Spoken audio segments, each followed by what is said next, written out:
In 2014, a clone of the popular game Flappy Bird was created on Scratch and became one of the most successful projects created by this particular user. However, after the creator's account was breached in 2021, a hacker modified the game to make a disturbing edition that would traumatize the millions of players that viewed the game so much that the game was permanently removed from the websites, never to resurface again.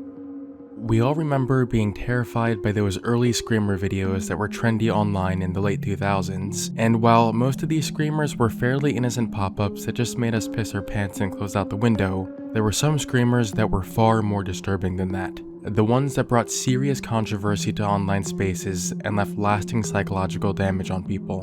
These are the screamers that people don't talk about. In this iceberg list, I'll be showing you some of the most disturbing screamers to ever circulate the internets, and the stories behind them.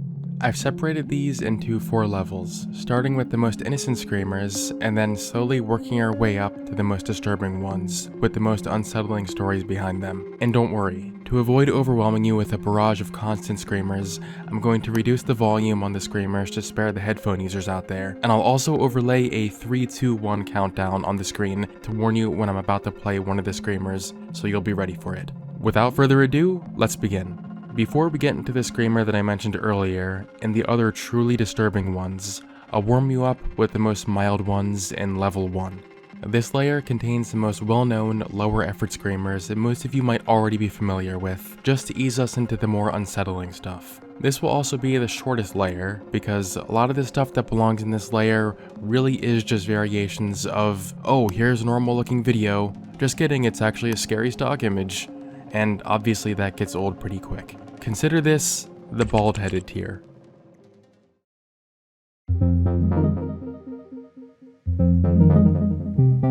The Scary Maze game is one of the most well-known internet screamers of all time. If you were using the internet in the mid-2000s, you almost certainly were exposed to this one. This was actually the very first screamer I ever saw when my sister pranked me with this as a kid. This was a flash game created in 2004 by a game developer named Jeremy Winterode, and the original title was simply called The Maze. The game was simple. You just had to use the mouse to move a square along a path while avoiding the walls. Touching one of the walls would send you back to the beginning of the game. As you progress through the levels, the walls get more narrow, which made the game slightly more difficult. On the 3rd level, the developer used a clever trick to make you get up close to the screen. The passage at the end of this level becomes incredibly narrow, and keep in mind, losing the game sends you all the way back to level 1. This tricked people into moving really close to the screen to focus on staying within the walls. Once you make it partway through the passage, this would happen.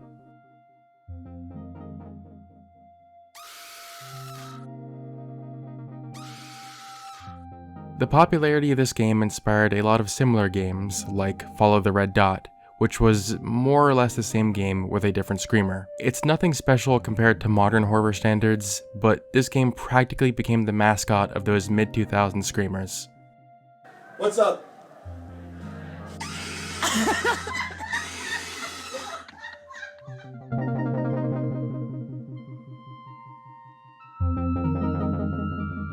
This was a commercial created in 2004 that quickly went viral online after it was sent to people as a prank. The commercial opens with an innocent-looking scene of a car driving down a grassy hillside. The car drives behind a bush as the camera pans to the right, and then this happens.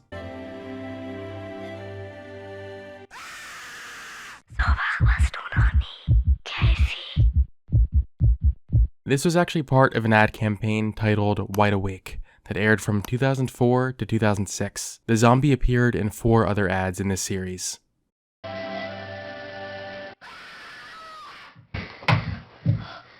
my gosh.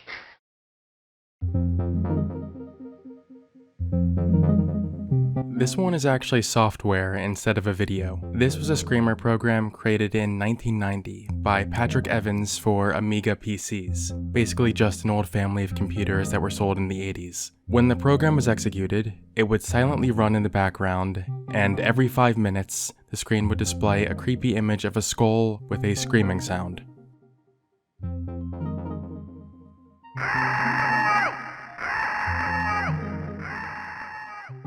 It's pretty underwhelming, but this is credited to be the first Screamer software ever created, and it started the classification of scareware, which inspired plenty of other similar software that exists today, including McDonald's.exe, a Chinese program that displays a short horror story about a man who cannibalizes his wife before showing this Screamer image on the screen, and Ghost.exe, a program that masquerades as a fictitious game called Pokemon Adventure Island before switching to this weirdly ominous clip when you click on the title screen.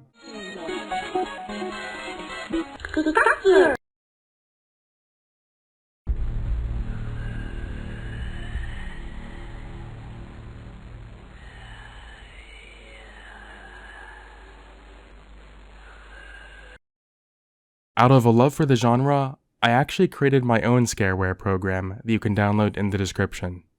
Huh? What's this? Flipside.exe. What is that all about? I guess it doesn't do anything. Okay. That was kind of lame. Not sure what that was all about.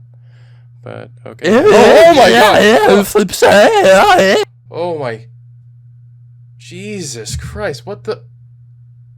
What the hell was that? Oh my god. Okay. To wrap up this layer of the iceberg, I want to include this one because I honestly just think it's hilarious that this actually happened. This was uploaded by the official White House TikTok account on October 23rd, 2025. It's a modified version of a meme that already exists where a man is searching for something in his fridge. I could have swore I saw something moving. Yeah, no, I don't see anything. I'm looking in the reflection too, I don't see anything. Now, what was that? The person they used for the Screamer is a photoshopped image of Hakeem Jeffries, the Democratic House Minority Leader. This was the first and only Screamer to ever be posted by the White House. What a time to be alive. Alright, let's get away from this layer and dive down to the next. Level 2 is slightly more serious. These ones are more creative and high effort than the simple, boo, here's a creepy stock image. Not awfully disturbing, but they're more memorable and have more interesting stories behind them. This is the big boy tier. This video depicts a room with a small TV with static to the right. A young girl wearing a dress opens the door and enters the hallway. She starts dancing to relaxing piano music playing in the background. After a few seconds, she exits the view of the camera into the kitchen on the right, and then this happens.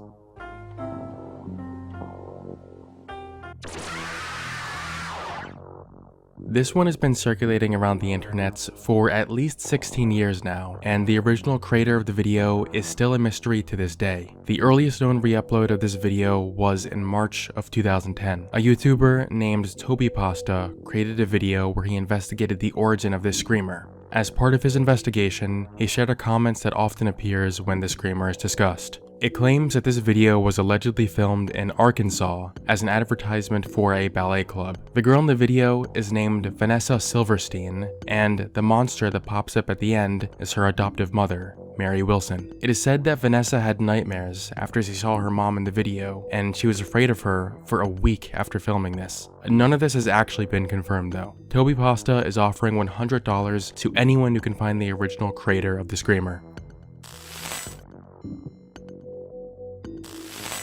A lot of us can relate to seeing some production company intros during our childhood that creeped us out.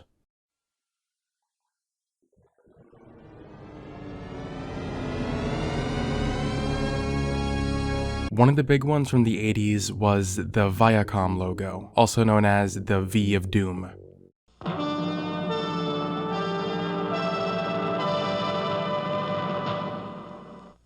For some reason, just like the THX intro, the Viacom logo intro was something that was unsettling for a lot of kids growing up in the 80s. This phenomenon wasn't specific to the United States though. In the 90s, a lot of kids in Russia felt the same ominous feeling from the BND intro.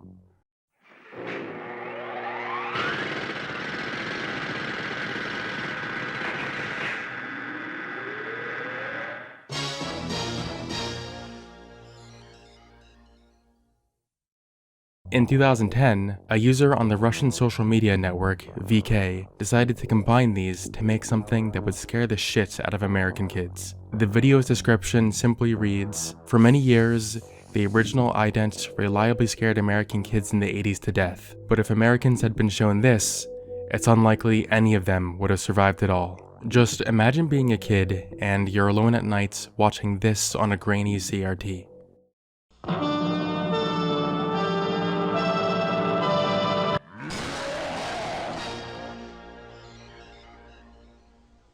Personally, I think this one is a lot scarier.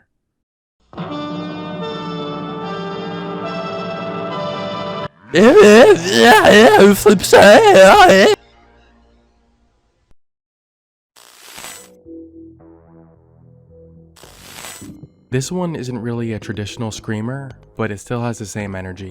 In 1998, the Game Boy camera was released. It allowed you to take pictures and print them out. The game came with minigames and a photo editing software. The main menu had the options Shoot, View, and Play. If you chose Shoot, you'd be brought to a screen that looked like a normal RPG. On the RPG screen, you had the options Shoot, Items, Magic, Check, and Run. If Run was selected, you'd get a screen saying, "You are now crossing the equator." So far, everything seems normal, but if you kept choosing Run, something weird would happen. Out of nowhere, a creepy distorted face would appear on the screen with the text, "Who are you running from?" Multiple faces just like this would appear, with some saying, "Don't be so silly." The abrupt and unsettling nature of these photos scared a lot of kids who were unlucky enough to see this, and a lot of rumors surfaced as to why this was even put into the game. One of which was that these pictures were the result of a kidnapping done by a cult. The image of the person with a star on their forehead is said to be the cult leader, and this image is said to be the victim. The actual story behind the images is much simpler. Someone asked Hirokazu Tanaka, a Japanese composer, sound designer, and game developer who worked for Nintendo, about the images. They responded that these were just pictures of staff members at Nintendo that were put into the game as a little Easter egg.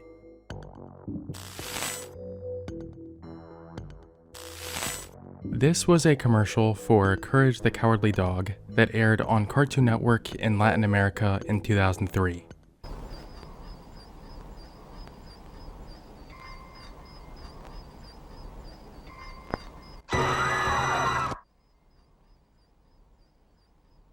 Because this was aimed at young viewers, it started a bit of a controversy at the time for scaring children, but honestly, this is 100% on brand for this show. Literally, just about any episode of this show scared the shit out of most children.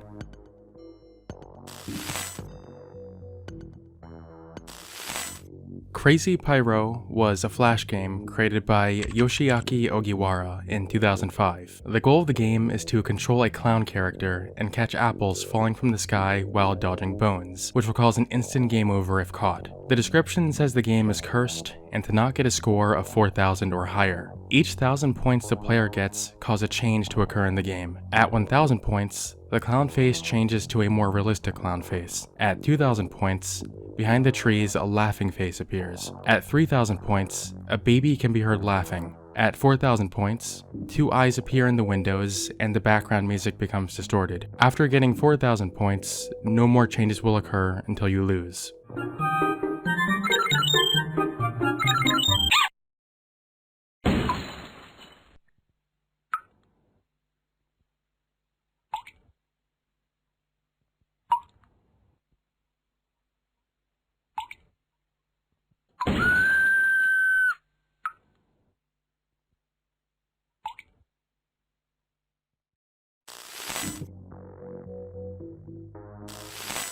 This one isn't too bad, but I'm including it because this one will be important later on. Felix the Cat was an NES game released in the early 90s, where you play as a cat named Felix, who is trying to rescue his girlfriend, Kitty Cat. In 2011, a Russian developer known for creating various bootleg games, who went by the name BMB, created an unauthorized port of the game. Other than changing the in-game text to Russian, he left everything mostly unchanged, except for one very big detail. If you lost all of your lives, you'd be brought to the continue screen, where you were presented with 2 options, Da and Niet, which translate to yes and no. If you selected no, then you'd be presented with this gruesome image. This image originally came from a t-shirt design by someone named Dozine, which he called Felix the Cat Unmasked.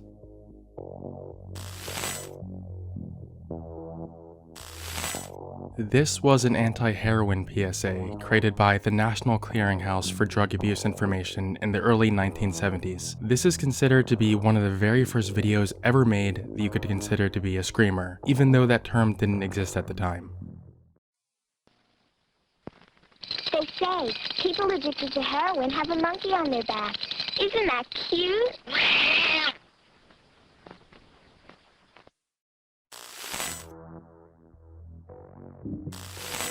Teletoon was a Canadian cartoon television channel which aired a lot of children's cartoons. At night, they would switch to their adult block, Teletoon at Night, where they had adult shows, very similar to Cartoon Network's Adult Swim. In 1997, they aired a bumper on their adult block that freaked out unsuspecting kids who stayed up late enough to see it.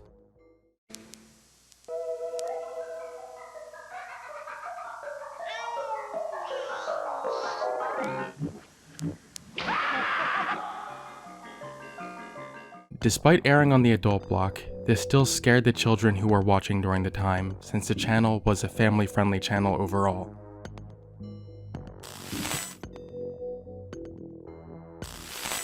This was a piece of malware that circulated in the early 2010s that was targeted toward children playing the game Roblox. The software advertised itself as a hack that would give you free Robux, the in-game currency. The actual download link is lost, and the only proof of its existence is a video from 2011 posted by the YouTube channel Day 3.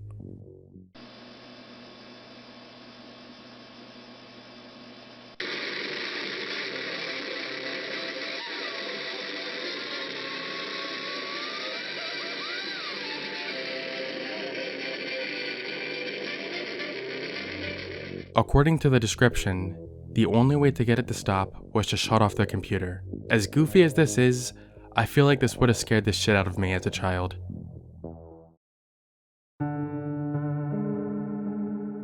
This is where we get to the slightly more serious screamers before we get to the disturbing layer.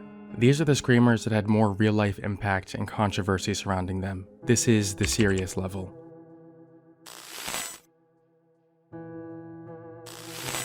This is one of the screamers that a lot of you are probably already familiar with, but you may not have heard of the real-life impact it had. This was created by someone who went by the name Xenox between 2011 to 2012. It was originally located on the website ack.ly as a file directory, but later was mirrored on dozens of other websites. One of the most popular versions of this was agor.io, which was registered in 2014. The URL was deceptively chosen since there's actually a popular game at the URL agar.io, so this alternative URL was made in hopes people would misspell it and end up here instead. Anyone unlucky enough to make this typo would be presented with this.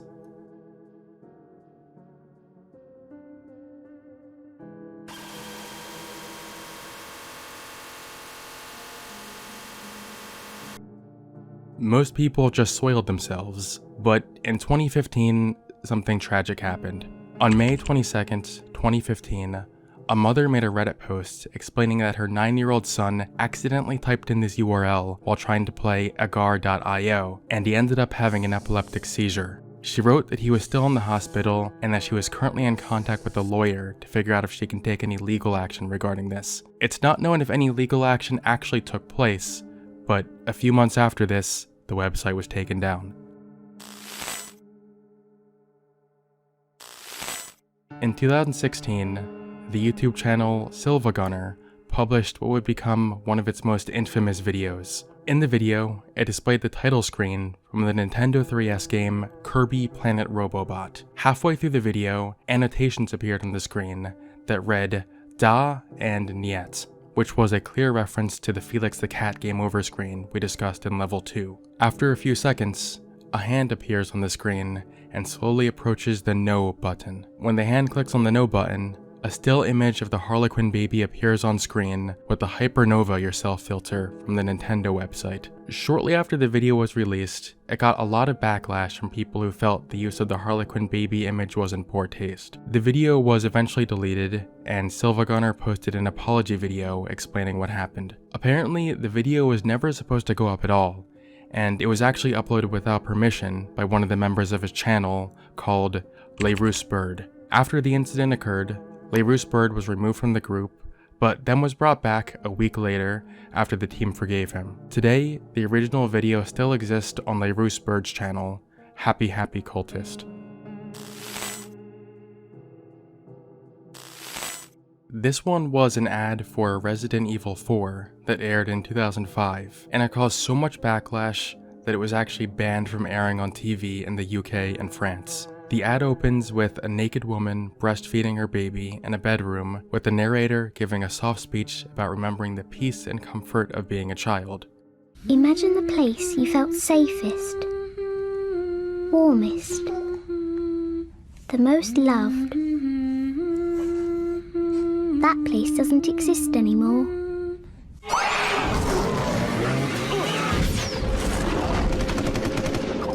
Resident Evil 4.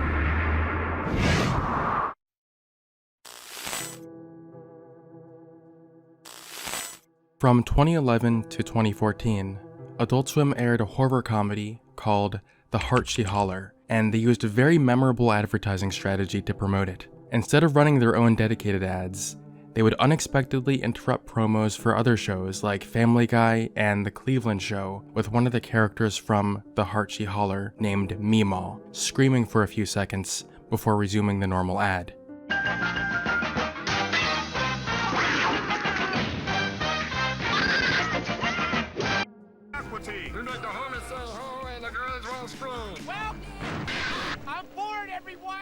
The promotion worked well, as a lot of confused people took to the internet to report what they thought were weird glitches. Even today on YouTube, you can find multiple videos of people reporting these creepy sightings on Adult Swim.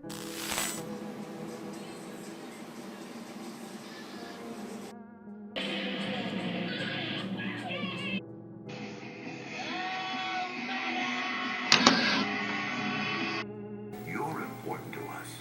We care about you. We would never talk about you.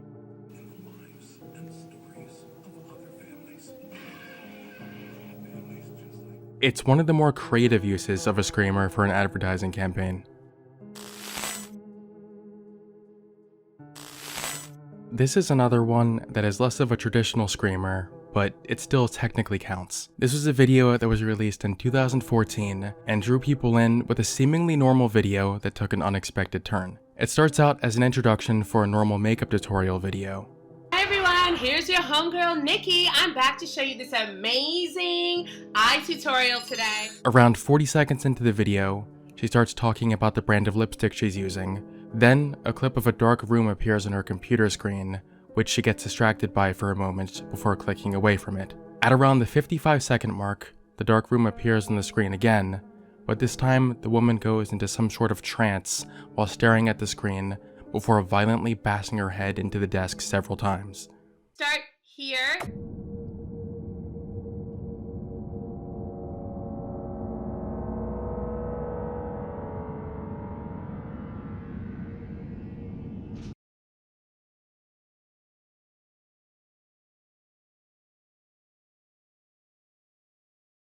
The video ends with her just sitting there, showing us her now severely battered head. As disturbing as this video is, it's fake. It was shot as a film project for the YouTube channel The 15 Experience, as a way to funnel people to their website. The actress in the video is Nakia Seacrest, alive and well. The final layer is what you all came here for, the disturbing level. This contains screamers that actually show content so disturbing that I'm going to have to censor a heavy portion of the stuff going forward from here.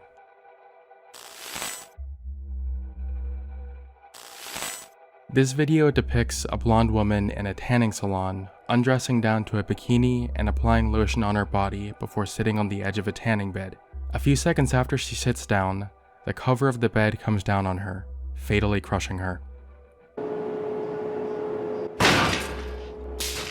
Shortly after this started making rounds, a lot of people thought this was a real video of an actual death. It is believed that this video was uploaded to a gore website called bloodshows.com, because at one point there was a shock video hosted there titled "One Girl, One Suntan Booth." This is technically considered lost media, but it's heavily suspected to be this video. The actual origin of this video is that it was a PSA made by the Danish Cancer Association in 2007 to raise awareness about the danger of tanning beds. For cancer risks, not for the risk of it crushing you, although I suppose you should be careful about that too. So no, the video isn't real.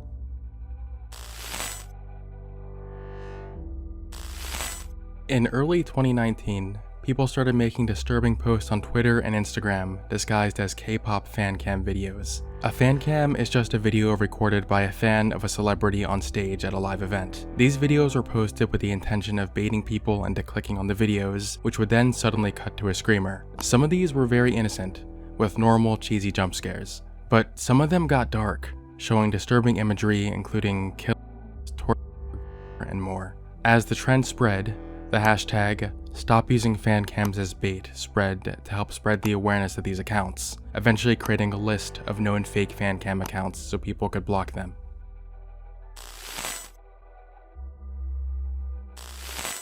On June 4th, 2021, a disturbing video that sent a wave of controversy across social media was uploaded to TikTok by a user named Mayang03. The video begins with a girl dancing for a few seconds before abruptly cutting to footage of someone being beheaded in a bathroom. The video spread rapidly through TikTok, traumatizing many people who saw it. Twitter and TikTok were flooded with posts users made warning others about this video. When TikTok moderators were finally made aware of the video, they banned the account that posted it. The person in the video was identified as a 19-year-old named Jose Rodolfo Bellucci Boteo. He was a Mexican criminal that was known for attacking businesses and robbing homes. He started his criminal career when he was just 15 years old and had been evading capture for years before this tragedy happened to him in 2019. There's actually more to the video than what was seen on TikTok. He was interrogated at gunpoint and confessed to allegedly being part of a police-backed criminal group. In the full video, the perpetrators of this warn that the same will happen to all local extortionists. After Bellucci's fatal end, his corpse was dismembered and the pieces were scattered throughout Cuernavaca, Morelos.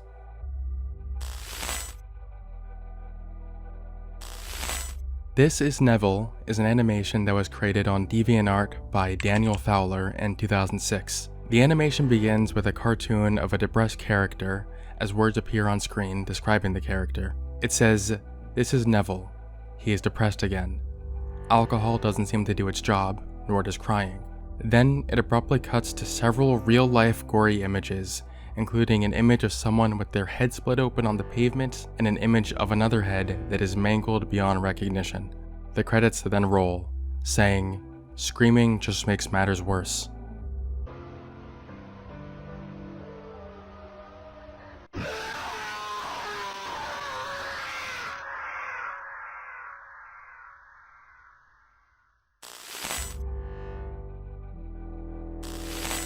In 2014, a user named KingLiam3 created a clone of the popular game Flappy Bird on Scratch. The game got extremely popular, receiving over 1.9 million views on Scratch and over 10 million views on Plonga.com. But in 2021, something happened that shocked everyone. On November 18th, 2021, a user on 4chan named Armis hacked the accounts and modified the game to make it display the Ronnie McNutt video whenever the player lost the game.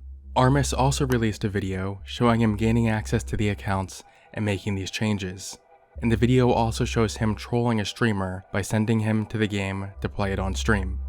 So please look at the chat. Washington and Armis plays. Oh shit, he's reading it out. You know what Scratch is. You have a 15-second game on it, and I will. Yeah, put this link in chat. I just want to take some information away and get people loading project. No way! No way! Oh my gosh! Chat, don't fuck this up! No, Don't this. I'm gonna play anything on stream.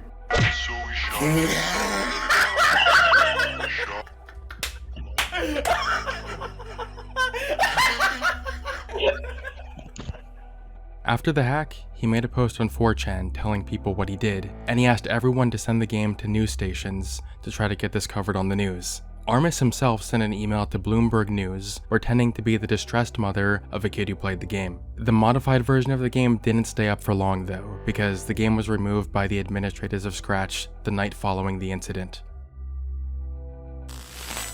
The world of screamers still persists today, although a lot less popular than it used to be. What used to just be harmless pranks eventually turned into something dark enough to traumatize unsuspecting people on the web. Let me know in the comments which of these screamers was your favorite, or if there's another screamer you remember that I didn't cover in this video. And if you guys like this topic, let me know, and I might make another video covering the world of lost screamers.